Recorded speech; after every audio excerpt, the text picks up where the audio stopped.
the language of Quran. یہ political dominance. اس کے لیے سورہ نور کی آیت نمبر 55 جو اللہ نے فرمایا وعد اللہ الذین آمنوا منکم وعملوا الصالحات لیستخلفنہم فی الارض، کہ ایمان اور عمل صالح دو خصوصیات پیدا کر لو، اللہ تمہیں زمین میں اقتدار بخشے گا جیسے پہلوں کو بخشا تھا، اور جب یہ مل جائے گا خلافہ علی منہاج النبوہ تو کیا ہوگا، تمہارے خوف کو امن میں بدل دوں گا۔ آج ہر شخص کہتا ہے مہنگائی ہے، بے روزگاری ہے، فتنے ہیں، ٹریبولنس ہیں، ٹرموائل ہے، ذہنی سکون نہیں ہے، جسمانی سکون نہیں ہے، جلدی اموات ہوتی ہیں، مسلمان مارے جا رہے ہیں، یہ سارے ایشوز پہ تو بات ہوتی ہے، لیکن اس پہ بات نہیں ہوتی کہ ایسا کیوں ہے۔ قرآن کہتا ہے تمہارے سارے خوف کو، ملٹی سائیڈڈ فیئر کو ایک multi dimensional piece and comfort میں بدل دوں گا، تو اس کی ضمانت جب قرآن نے دے دی، لیکن شرط ہے وہ خلافہ کا ریوائول ہو، ایمان اور عمل صالح، ٹھیک ہے۔ اب دوسری چابی جو مفسرین نے، محققین نے بیان کی ہے قرآن و سنت سے جڑنے کے بعد، یہ جو جمود کا تالا اگر کھولنا ہے نا، اس کے قلب پہ تالا لگ جاتا ہے، اس کی واحد چابی کنجی نبی اکرم صلی اللہ علیہ وآلہ وسلم کی بارگاہ میں کثرت سے درود و سلام پڑھنا ہے، غیب سے راستے کھل جاتے۔ تو امت اگر کھویا ہوا مقام چاہتی ہے تو اپنا تعلق ذات مصطفیٰ صلی اللہ علیہ وسلم سے استوار کرے، ریسٹور کرے۔ Restoration of your relation ship with your beloved prophet is the need of the hour۔ یہ میں جملہ کہہ رہا ہوں، نبی پاک صلی اللہ علیہ وسلم سے ٹوٹا ہوا تعلق بحال کرنے کے لیے وہ کنجی، وہ چابی ہے درود پاک۔ اللہ اور اس کے فرشتے بھی بھیجتے ہیں۔ تو یہ درود قبولیت والا ہے، مقبولیت والا، یہ قبولیت والا۔ تو ریٹنگ اور وائرل ہونے کے چکر میں نہ پڑیں کہ دنیا واہ واہ کرے گی۔ اگر یہ ریٹنگ، وائرل ہونا اور قبول ہونا چاہتے ہیں اللہ کی بارگاہ میں تو درود و سلام پڑھیں، پھر آپ پر نظام اور ساری چیزیں کھل جائیں گی۔ دو، تیسری میں آپ کو بات بتاؤں، شاہ ولی اللہ محدث دہلوی نے چونکہ پولیٹیکل ٹرموائل اور ان سارے ایشوز پہ بات کی ہے، فیوز الحرمین میں لکھتے ہیں کہ اللہ نے مجھے شرعی احکام کی اخذ کرنے کا علم عطا کیا، کہ جو اولیاء کو کم عطا ہوا، بہترین زندگانی دی اور خلافت باطنیہ عطا کی۔ اب شاہ صاحب کہتے ہیں خلافت کی دو قسمیں ہیں، ٹھیک ہے۔ وہ کہتے ہیں کہ خلافت ایک ظاہری ہے، ایک باطنی ہے، یہ دونوں ملتی ہیں تو خلافت بنتی ہے۔ یہ لوگوں کو میں کلیئر کر دوں، خلافت باطنہ کتاب و حکمت کی تعلیم ہے، اور باطن کے نور سے یعنی روحانی طور پہ تزکیہ کرنا جو اولیاء صلحاء کا کام ہے، اور نصیحت آموز واعظ اور نیک لوگوں کے ساتھ ان کی صحبت کے ذریعے تنقیح، یہ سارا کچھ، ٹھیک ہے۔ اب خلافت ظاہرہ کیا ہے؟ جہاد کا قیام، عدالت، حدودوں کے نفاذ، صدقات خیرات کی وصولی، مستحقین پر تقسیم، اور اس نظام کو قائم کرنے کے لیے عادل اور نیک مسلمان حکمرانوں کو اس بوجھ اٹھانے کے لیے مقرر کرنا۔ پھر خلافت باطنہ روحانی واعظ و نصیحت ہے تاکہ لوگ بری صحبت سے بچیں۔ تو خلافت ظاہرہ میں آپ حدود کی اقامت کرتے ہیں، جہاد کی فراہمی، سامان کی، سرحدوں کی حفاظت، وفود کی اجازت، صدقات خیرات کی وصولی اور مستحقین پر تقسیم، مقدمات کے فیصلے، یتیموں کی خبرگیری، اوقاف، راستے، مسجدوں کی نگہداشت، ٹھیک ہے۔ اور خلافت ظاہرہ یہ قرآن و سنت کی تعلیم، یعنی امر بالمعروف و نہی عن المنکر ہے خلافت۔ شاہ صاحب نے کتنا خوبصورت کہا، خواہ وہ دعوت کے ذریعے ہو، خواہ وہ کلام کے ذریعے ہو، خواہ وہ مسلمانوں کی خدمت کے ذریعے ہو، ٹھیک ہے۔ اس میں نمازیں ادا کروانا، حج، زکوٰۃ، سیاسی حقوق، فارن پالیسی، سب کو قرآن و سنت کے تابع کر دیں۔ تو شاہ صاحب کہتے ہیں کہ مسلمانوں کی پستی کی اصل وجوہات ڈیول سائڈز ہیں، ایک تو انہوں نے سیاسی غلبہ چھوڑ دیا، ایک باطنی طور پہ اپنی اصلاح چھوڑ دی۔ تو جب برتن اندر سے میلا ہو، خالص دودھ بھی شفا نہیں دیتا، تو شاہ صاحب کہتے ہیں دل کے برتن کو اللہ اور اس کے رسول کے ذکر سے دھو لو۔ جب باطنی طور پر اولیاء صلحاء کی صحبت میں بیٹھو گے تو تمہارا ظاہر بھی، تم حقوق کے بیداری کے لیے شعور اپناؤ گے اور سنو گے۔ تو لہذا خلافت باطنی اولیاء صوفیاء کا کام ہے، خلافت ظاہری عادل حکمران کا کام ہے۔ تو جب یہ دونوں مل جاتے ہیں تو مثالی اسلامی معاشرہ وجود میں آتا ہے۔ سر ابنائے حرمز کی بات کرتے ہیں، تو اس کا بتائیں کہ اس کا حل کیا ہے اور کس کے پاس ہے؟ دیکھیں، ابنائے حرمز کا آپ نے پوچھا، حدیث میں نعیم نحمات کی کتاب میرے پاس ہے، بعض تابعین کی، صحابہ کی روایات ہمیں ملتی ہیں کہ جب ایک ابنائے حرمز کے بارے میں کہ اس تنگ راستے میں لڑائی ہو جائے اور اس کا پانی بند ہو جائے۔ پانی بند ہونے سے مراد یہ ہے کہ تجارتی منڈی بند ہو جائے، چونکہ وہ آبی گزرگاہ ہے، تیل سپلائی ہوتا ہے پوری دنیا میں وہاں پہ، تو وہ سمجھو کہ قیامت سے پہلے کہ فتنوں کا ظہور ہو چکا ہوگا، تو ایک بہت بڑی جنگ ہوگی۔ اس پر بڑے بڑے تابعین، تبع تابعین نے اسناد کے ساتھ نقل کیا ہے۔ تو یہ آبنائے ہرمز کی لڑائی اینڈ آف ٹائم سے پہلے فتنوں کے باب کی ایک لڑائی ہے۔ میں نے جتنا مطالعہ کیا ہے، میرے نزدیک یہ مذاکرات، یہ وقتی طور ایک پاز آیا ہے، یہ جنگ ختم نہیں ہوئی، یہ تھرڈ ورلڈ وار، اور پھر یہ کیری کرے گی ملحمۃ العظمیٰ، جس کو حدیث میں بیان کیا گیا، ملحمۃ الکبریٰ اور مگڈون۔ تو یہ امریکہ ایران کی لڑائی اصل میں ہرمجدون کی طرف جانے والا راستہ ہے، یہ گزرگاہ ہے۔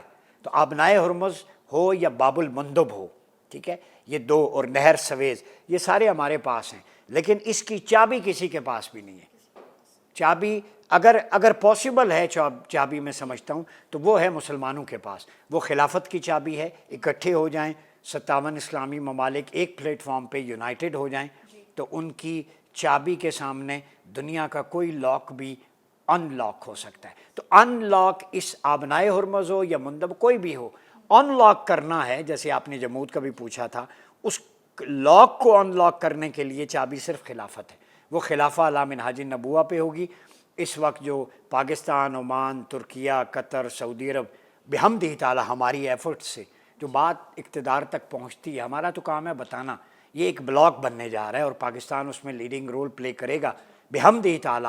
آپ کی فرقہ واریت، فالٹ لائنز، اس جنگ نے پازیٹیو میں مسلم امہ کو دی، تو ہم اکٹھے ہونے جا رہے ہیں۔ Let's see for the best کہ کمنگ کیا آتا ہے۔ میرے خیال میں صف بندیاں ہو رہی ہیں، امام مہدی کا لشکر تیار ہو رہا ہے، ہم بالکل باریک بینی سے اس کا تجزیہ کر رہے ہیں، اور ادھر دجال کی آرمی تیار ہو رہی ہے۔ تو یہ مقابلے میں شکر ہے مسلمانوں کو سمجھ آ گئی کہ ہماری بقا اسی میں ہے کہ ہم اکٹھے ہو جائیں۔ سر یہ بتائیں کہ مٹھی بھر یہودی مسلمانوں کو یرغمال کیوں بنائے ہوئے؟ دیکھیں، آپ نے بڑا امپورٹنٹ سا، مٹھی بھر یہودی سے مراد 80 لاکھ 1 کروڑ یہودی ہیں، اور پوری دنیا میں 2 سے 2.5 ارب مسلمان ہیں۔ اور میں ایک آپ کو خوش آئند بات بتا دوں، چلیں ہم بہت بات کرتے ہیں مسلمانوں میں ٹرموائل ہے، پستی ہے، لیکن ایک خوش آئند بات ہے، وہ کریڈٹ مسلمانوں کو، خیر ہم مسلمان ہیں ہمیں بھی لینا چاہیے، کریڈٹ ویسے اللہ اور رسول کا ہے۔ میں تو یہاں پہ یہ کہوں گا، اسلام تیزی سے پھیل رہا ہے، اسلام جس تیزی سے اسپیڈ سے امریکہ اور یورپ میں پھیل رہا ہے، افریقہ میں پھیل رہا ہے، یہ حقانیت کی دلیل ہے۔ مجھے بہت سارے فونز آتے ہیں لوگوں کے باہر سے کہ ڈاکٹر صاحب فلاں بندہ انگریز تھا، فلاں لڑکی تھی، شراب پی پی کے ایکسٹرا میریٹل ریلیشن، جب تنگ آ جاتے ہیں نا تو بعض اوقات قرآن کی تلاوت یا اذان ہی سنتے ہیں تو ہمارے اسلامک سینٹر میں آ جاتے ہیں۔ مجھے کئی تنظیموں کے سینٹرز کے لوگوں نے فون کیا، وہ کہتے ہیں کہ ہمارے پاس ینگ لڑکیاں لڑکے آتے ہیں کہ یہ وائس جو ہے یہ اٹریکٹ کرتی ہے ہمارے دماغ کو اور دل کو، تو ہمیں بتائیں کہ اسلام کے بارے میں۔ پھر وہ قرآن سٹڈی کرتے ہیں، انہیں تلاوت سنائی جاتی ہے، تو کنورژن ریٹ جو ہے اسلام کی طرف یوتھ کا ویسٹ میں تیزی سے ہے۔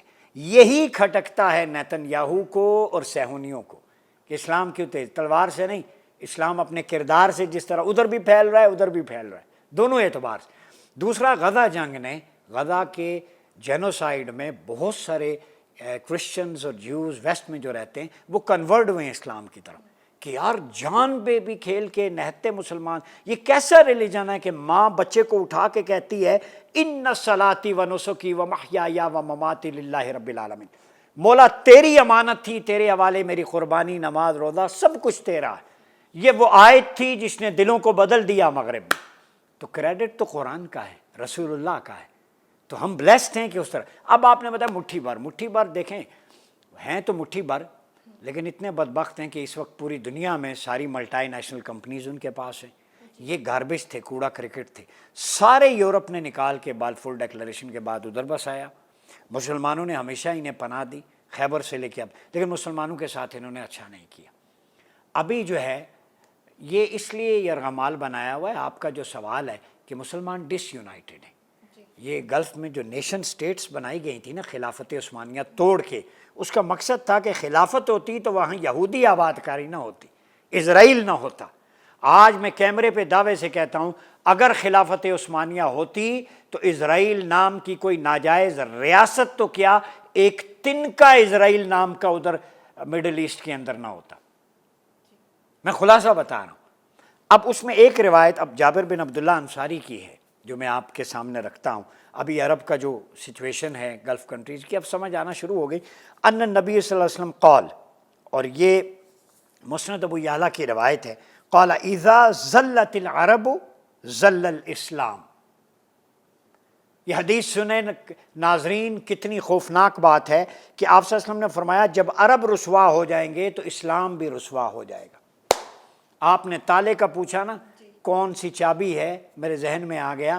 مسلمانوں چابی وہی ہے کہ اگر ذلت اور رسوائی سے بچنا ہے تو اکٹھے ہو جاؤ. رسول اللہ نے پہلے انٹیسپیٹ کر دیا تھا.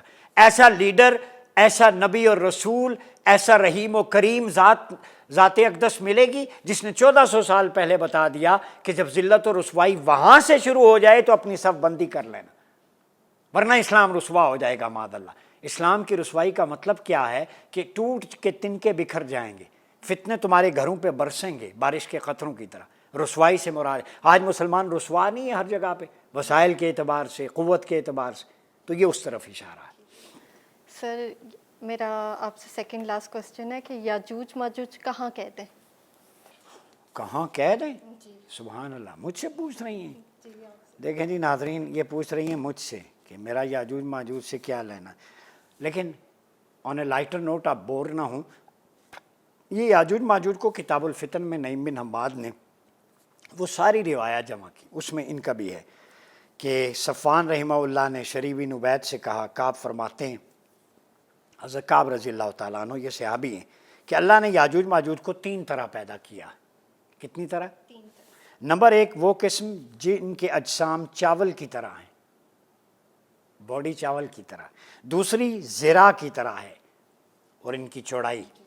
اور تیسری جو اپنے کانوں کو بچھائیں گے اور دوسرے طرف کے کانوں کو لحاف بنائیں گے. اب اندازہ لگائیں کہ کتنے بڑے کان ہوں گے، یعنی وہ کانوں کو لپیٹیں گے تو لحاف، کمبل یا رضائی بن جائے گی. یہ حلیہ بتا رہا ہوں. اور اپنی عورتوں کی بچہ دانی کی جھلی کھائیں گے. عورت کی جو یوٹرس نہیں ہوتا، اووری جسے کہتے ہیں، ٹھیک ہے، یہ وہ کھائیں گے، ان کی خوراک ہوگی. آپ اندازہ لگائیں کتنا گھن آتی ہے. وہ یہ جانور بھی کھا جائیں گے، زمین میں ہر شے کھا جائیں گے. پھر فرماتے ہیں کہ ابو ظاہریہ کے کعب نے بیان کیا کہ یاجوج ماجوج سے پناہ کوہ طور میں ہے، طور کا پہاڑ. سیدنا عیسیٰ اپنے حواریوں کو، مسلمانوں کو لے کے وہاں جائیں گے اور لڑائی کی ابتدا دمشق سے کریں گے، شام. ٹھیک ہے. اب جو ہے وہ ایک روایت ہے کہ یاجوج ماجوج لوگوں سے 7 گنا زیادہ ہوں گے. ٹھیک ہے، زمین کے 7 حصے ہیں، 6 ان میں سے یاجوج ماجوج ہیں اور باقی سارا حصہ ایک جو ہے وہ لوگ ہیں سارے. ٹھیک ہے. یاجوج ماجوج 2 امتیں ہیں اور ہر ایک امت میں 1 لاکھ ہو گئے لوگ ہیں جو دوسری امت سے مشابہ نہیں ہیں. اور ان میں سے کوئی آدمی نہیں مرتا جب تک اس کی اولاد 100 نسلیں نہ دیکھ لے. پھر آگے اگر ان کو دیکھا جائے تو ابن وہب فرماتے ہیں کہ رسول اللہ صلی اللہ علیہ وسلم نے فرمایا جس وقت یاجوج ماجوج نکلیں گے، کہاں ہیں؟ ان کا اول دستہ بحیرہ طبریہ میں نکلے گا. یہ طبریہ اس وقت اسرائیل کا قبضہ ہے. یہ اس کا جو ہے نا وہ پانی پی جائیں گے، خشک ہو جائے گا، وہ کہیں گے کوئی پی گیا ہے، اور وہ اس سے پئیں گے. پھر ان کا آخری دستہ اس پر آئے گا تو کہیں گے کسی زمانے میں یہاں پانی تھا. پہلا دستہ دریائے طبریہ کا سارا پانی ہڑپ کر جائے گا. ہم تو پانی گلاس 1 لیٹر 2 لیٹر پیتے ہیں، تو ان کا لشکر وہ پورا دریا خشک کر دے گا. پھر دوسرا دستہ ان کا آئے گا، وہ کہے گا کبھی یہاں پانی بھی ہوتا تھا. آپ اندازہ لگا لیں ان کی وحشت اور خونخواری. پھر زمین پر غالب آئیں گے تو کہیں گے زمین پر غالب آ گئے، ہم آسمان والوں سے لڑیں گے. صحابہ نے عرض کیا اس وقت مسلمان کہاں ہوں گے؟ آپ صلی اللہ علیہ وسلم نے فرمایا وہ زیادہ مضبوط اور مستحکم قلعوں میں پناہ لیں گے. ٹھیک ہے. پھر اللہ ان بادل کو بھیجے گا، اسے اناق کہا جاتا ہے، اور یہ بادل کا اللہ تعالیٰ کے ہاں بھی ہوگا. یہ بادل کو اپنے تیروں کے ذریعے ماریں گے، وہ تیر خون آلود ہو کر پھینکیں گے تو یہ کہیں گے نعوذ باللہ ہم نے آسمان والوں کو قتل کر دیا. پھر اللہ رب العزت انہیں قتل کریں گے، کچھ دیر ٹھہریں گے. وہ بعض کہتے ہیں کہ ان کے دماغ میں ایک کیڑا ہوگا جس کی وجہ سے اللہ پیدا کرے گا، وہ مر جائیں گے. ٹھیک ہے. آگ جلائیں گے اور پھر مویشی وغیرہ، پھر اللہ بارش بھیجے گا، وہ صاف ہو جائے گی. اب انہوں نے یاجوج ماجوج کا بند، آپ نے جو پوچھا کہاں ہے، یہ دربند ہے، درہ دانیال ہے داغستان کے پیچھے، سینٹرل ایشین اسٹیٹس کے بیک سائڈ پہ. دربند بھی ہے، داریال بھی ہے، کوہ کوشک بھی اسے کہتے ہیں. اس کے پیچھے جو تانبے اور لوہے کی دیوار سیدنا ذوالقرنین علیہ السلام نے ولیجرز کو پروٹیکٹ کرنے کے لیے بنائی، اس کا قرآن میں بھی ذکر ہے، اس کے پیچھے چھپے بیٹھے ہیں۔ اب ایک تصریح ماڈرنسٹ جو اسکالرز ہیں ان کے نزدیک یہ ہے کہ قرآن میں ہے کہ جب تک وہ نہ نکلیں تمہیں ادھر آباد ہونے کی یروشلم میں اجازت نہیں ہے یہودیوں کو آباد ہوئے 100 سال ہو گئے۔ تو بعض ذرائع یہ کہتے ہیں کہ یاجوج ماجوج سے مراد ان سے پہلے، جیسے دجال سے پہلے ایک نظام آئے گا، پھر وہ دجال فرد آئے گا۔ اسی طرح یاجوج ماجوج کے حواری بھی آ چکے ہیں، چاہے وہ نیتنیاہو ہو، چاہے ان کی ٹیکنالوجی ہو، جو دنیا یاجوج ماجوج، یہ دیکھیں نا قحط پریزرویٹو کی طرف جا رہے ہیں ہم، مصنوعی بارشیں برسانا، یہ سارے ان کا بھی کارپٹ بچھایا جا رہا ہے۔ تو یاجوج ماجوج کے حواری بھی موجود ہیں، دجال کے فرنٹ مین بھی موجود ہیں، نکلیں گے درہ دربند یا دانیال، لیکن ایگزیکٹ لوکیشن کسی کو نہیں پتہ، لیکن وہ درہ ہے جس میں سیسے اور تانبے کی دیوار ہے، واللہ عالم۔ وہ آخر میں انشاءاللہ کہیں گے وہ پھٹ جائے گی، پھر وہ باہر آ کے تباہی مچائے گی۔ میرا آپ سے آخری سوال ہے، خلافت کب اور کیسے بحال ہوگی؟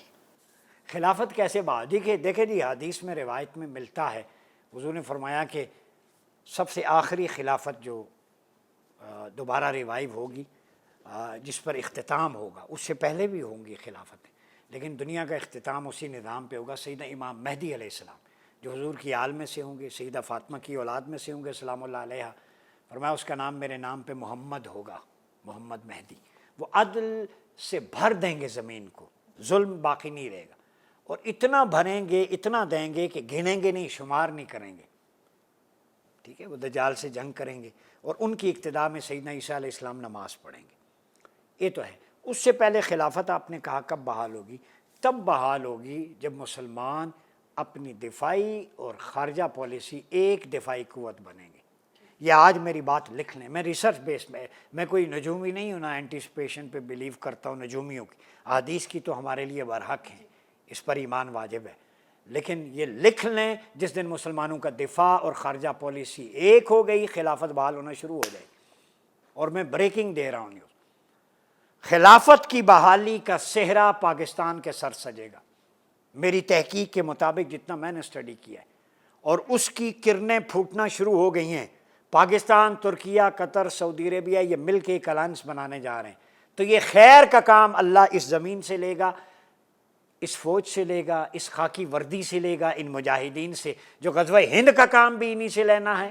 ایلیا میں یہی جائیں گے وہاں لڑنے دجال سے، سیدنا امام مہدی کے لشکر میں، گہرے ہرے رنگ کے جھنڈے یہی خراسان، یہی خطے سے نکلیں گے، اور خلافت کی بحالی جو انشاءاللہ وہ یہ ارض مقدس ہوگی۔ اب دیکھیں سیدنا علی کرم اللہ وجہ الکریم میں اس میں بڑی مثال ہے۔ مجھے کئی لوگوں نے کیسے بحال ہوگی، فتنے ہوں گے، فتنے تھے۔ سیدنا علی کے زمانے میں مکہ، مدینہ، بصرہ، کوفہ، فارس، افغانستان، بلوچستان تک صوبے تھے، یہ صوبے تھے سیدنا علی کے، اور یہاں گورنر منتقل ہوئے، اور آپ نے مختلف جو ڈپارٹمنٹس قائم کیے، مال، پھر دفاع، پھر فوجوں کی نقل و حرکت، پولیس، قضاء، ٹھیک ہے، یہ سارے سیدنا علی کے۔ پھر آپ کے دور میں جو فتنے تھے ان کو کچلنے کے لیے اسٹیٹ پالیسی خوارج کے خلاف، to eliminate them as early as possible. اب آپ کہتی ہیں کیسے، کیوں بحال ہوگی؟ جب بیت المال ہر شخص کو باقاعدہ روزینہ اور تنخواہ دے گا تو سمجھو خلافت بحال ہوگی۔ یہ سیدنا علی کا فارمولہ ہے۔ کبھی اگر دقت آ جائے بیت المال میں وظیفہ دینے میں اسٹیٹ کو، تو سیدنا علی کا کیا فارمولہ تھا؟ آپ اعلان کر دیتے جس کا جو حق ہمارے ذمے ہے وہ آ جائے، بوڑھے، بچے، عورتیں اور شیر خوار بچوں کو بھی وظیفہ ملتا، بچے کی پیدائش کے وقت سے مقرر کر دیا جاتا۔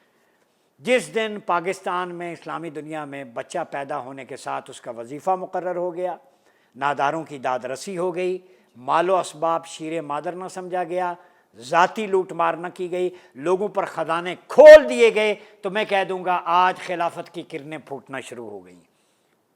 ایسے بحال ہوتی ہے خلافت، لفظوں میں نہیں ہوتی، ایسے بحال ہوگی۔ میں اس دن سمجھوں گا خلافت بحال ہوئی کہ جس دن وقت کے اے سی، ڈی سی، پولیس آفیسر، وزیر اعظم، وزیر اعلیٰ، گورنر، اس کو عام آدمی جاتے ہوئے پوچھے گا کہ بتا تیری یہ ذمہ داری تھی، تو نے کیوں نہیں خرچ کیا؟ تیرے پاس یہ گاڑیاں، یہ اسکواڈ کہاں سے آیا؟ اس میں جو پیٹرول جلتا ہے یہ ہمارا خون پسینہ ہے یا کیا ہے؟ بتا تو اپنے بچوں کو باہر کس کے پیسوں سے پڑھاتا ہے؟ جس دن یہ ہو گیا اور اس نے جواب دے دیا، میں سمجھوں گا خلافت بحال ہو گئی. چونکہ فاروق اعظم رضی اللہ تعالیٰ عنہ جب ممبر پہ بیٹھے تو بندے نے قمیض پکڑ کے پوچھا تھا ایکسٹرا قمیض کہاں سے بنوائی، اس کا جواب دیا. تو خلافت احتساب جب ہر بندہ پوچھنے پہ ہوگا وہ پھر پی کا ایکٹ نہیں لگتا. خلافت میں کوئی پی کا ایکٹ نہیں، ہر بندے کو آزادی ہے. ایک عورت بھی پوچھ سکتی، ایک عام سائل بھی پوچھ سکتا. تو یہ خود احتسابی ہے. جس دن خلافت اس دن بحال ہوگی جس دن عام حکمرانوں کی تنخواہ ممبر پارلیمنٹ کی جو آج 20-20 10-10 لاکھ مراعات ہیں وہی مراعات عام آدمی کو بھی ملیں گی. میں کہوں گا خلافت بحال ہو. بات سمجھ گئی؟ جی بہت شکریہ ڈاکٹر عمر ریاض عباس صاحب. جی ناظرین، آپ نے ہماری آج کی گفتگو سنی. ایک نئی ایپیسوڈ کے ساتھ ہم دوبارہ حاضر ہوں گے. آج کے لیے اتنا ہی. اپنی میزبان لائبہ عباسی کو اجازت دیجیے. اللہ حافظ.